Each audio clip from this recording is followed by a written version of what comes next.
there dear, so I'm back with the Citroen Oli, a car I love a great deal, only this time instead of letting me loose in Paris with it, they put me in a very strange noisy airport hangar. Yes, at electrifying.com we find it hard to hide how excited we are by the Citroen Oli. From the reaction of that video I shot in Paris, we know that you're pretty excited by it too. But the big question is, how much of that thinking will we ever get to experience in real world driving? And that is the question I'm about to answer in the airport hangar instead of those lovely streets of Paris. Much prefer Paris.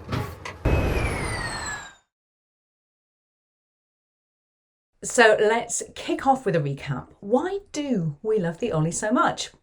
Well, for starters, there's the way it's built and can be rebuilt, how it makes the best use of precious energy, and how it can save money and resources, but it manages to do all this sensible stuff by still looking funky and being practical enough for daily use.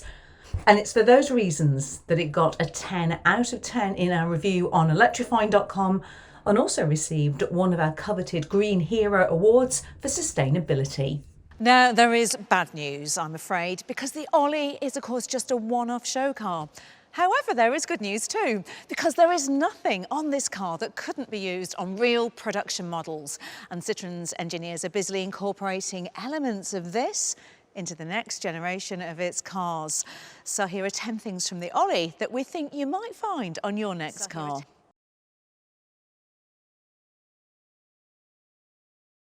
Now, these might not be the most exciting part of the Oli, but we are promised that they are one of the first features we'll see on a new Citroen production car.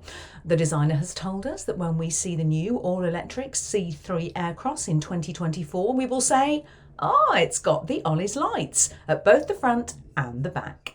Sadly, we're not sure if any production car will actually get these beautifully designed and very clever little air scoops that channel wind up under the front of the car through air ducts here to improve aerodynamics and also reduce noise. Smart, functional, and they look great.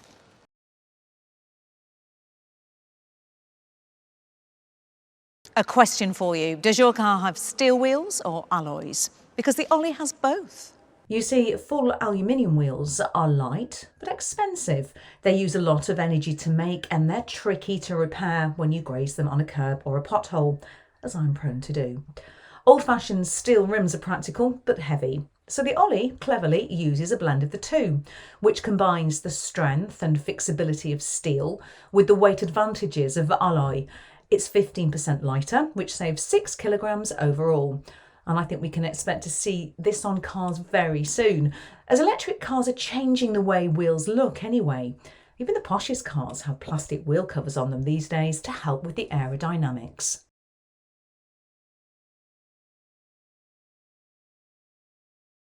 So we need to talk about rubber. So the tyres aren't lighter, but they are easier on the environment because they're made of more natural ingredients and they can be retreaded. So you're actually only replacing the part that was. So the tread compound is made from rice husks, pine tree resin, sunflower oil, natural rubber, which replaces oil-based materials. All very good, all very sustainable. It also has a much deeper tread than usual at 11mm, so it lasts longer. And once it's worn out, and sensors will warn you of that of course, you can just replace the outer part. It means a tyre will have a life of 300,000 miles. Now this is going to become increasingly important as governments are looking for ways to reduce the pollution from tyres as they wear and are disposed of.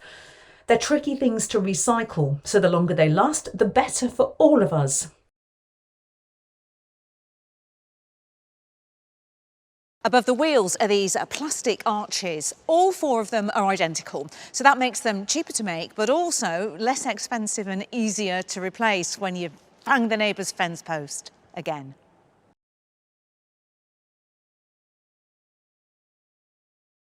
Now, perhaps the most striking part of the Oli's interior, other than the colour, is of course the seats. So the frame and mesh design might look a bit uncomfortable, but it's actually really supportive in all the right places.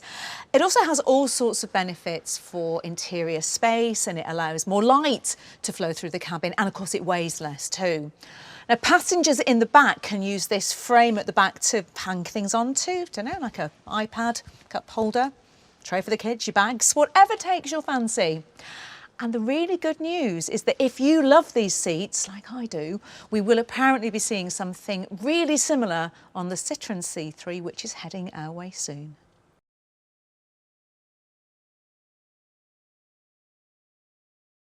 Now here's a test of your age. Do you remember cassette boxes or CD multi-changers? Goodness me, they were annoying, weren't they? And thankfully, they disappeared because you could have your entire music collection on your phone. And the same will happen to sat-nav systems and in fact most of the infotainment in your car. Citroen knows that loads of us just ignore the car's built-in systems and simply plug in our phones as soon as we get into them. They've got more powerful processors and better connections than anything in a car, and we upgrade them more often too.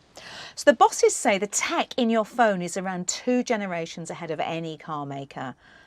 Let's face it, we like the familiarity of the screen that we have. So the Oli simply has a slot to slide your phone into and a pair of removable speakers.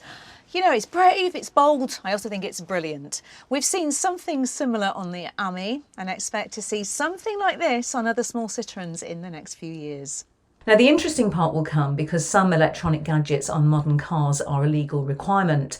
Things like collision assist cameras and automatic emergency calling. Now that could mean your car of the future wouldn't work without a smartphone being connected to it. Ooh, how do you feel about that one? Do let us know in the comments below.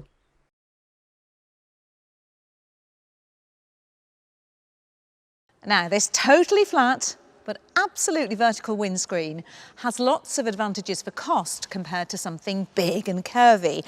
But it flies in the face of everything that we know about aerodynamics, doesn't it? So what's it all about? Well, Citroen has worked out that it's not worth making the car slippery if you then use all the battery's power to cool the interior. And those big sloping windows that you normally see do often make it feel like a greenhouse inside. So the Oli's windows are angled like this to keep it shaded and cool inside. Clever, eh? It also helps that the top speed is limited to 68 miles per hour, so the glass doesn't have to push against the wind too much. The designers tell us this windscreen might be a little too drastic for the next generation of mainstream cars, but they are already looking at the trade-off between the aerodynamics of a big windscreen and the extra work that you need to keep the air conditioning running in sun. It's what you might call a shady deal. I'm sorry, we're not good at jokes, are we? And look, let's move on. 3 wipers. So on these side windows, well, as you can see, there is absolutely no winding mechanism, no electronics. They just pop up via a little catch here so you can reach through and grab your parking ticket or pay for your toll or whatever. And that brilliantly leaves more room for your arms or your handbag to go in there, or in my case, my sweet wrappers, which I do tend to leave in cars quite a lot. Could get a lot of sweet wrappers in there. Lots.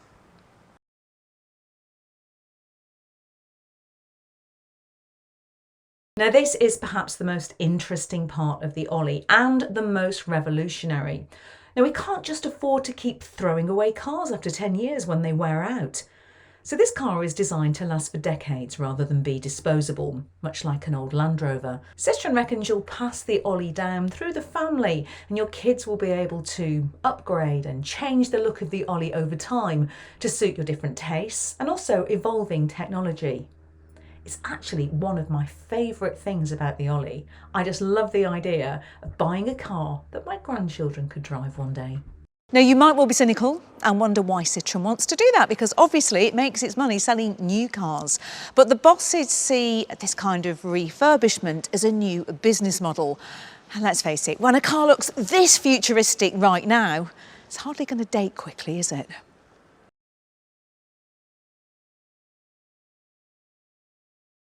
Now I've been stuck waiting for enough chargers to know that a big battery in an electric car is a luxury. You can relax without range anxiety, which inevitably comes when you need to stop mid-journey for a charge.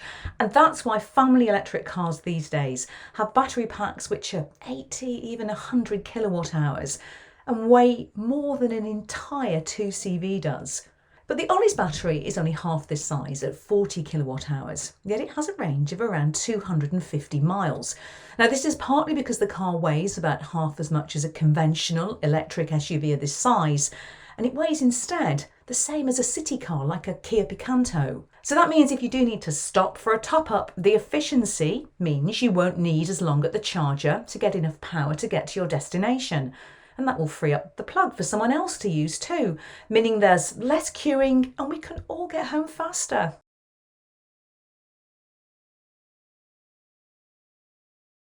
Now, the panel that I'm sitting on is made of cardboard. I kid you not, it really is. Take a look at this. This is the stuff, as you can see. It's cardboard in the middle, old boxes or whatever. It's probably not boxes, but cardboard it is.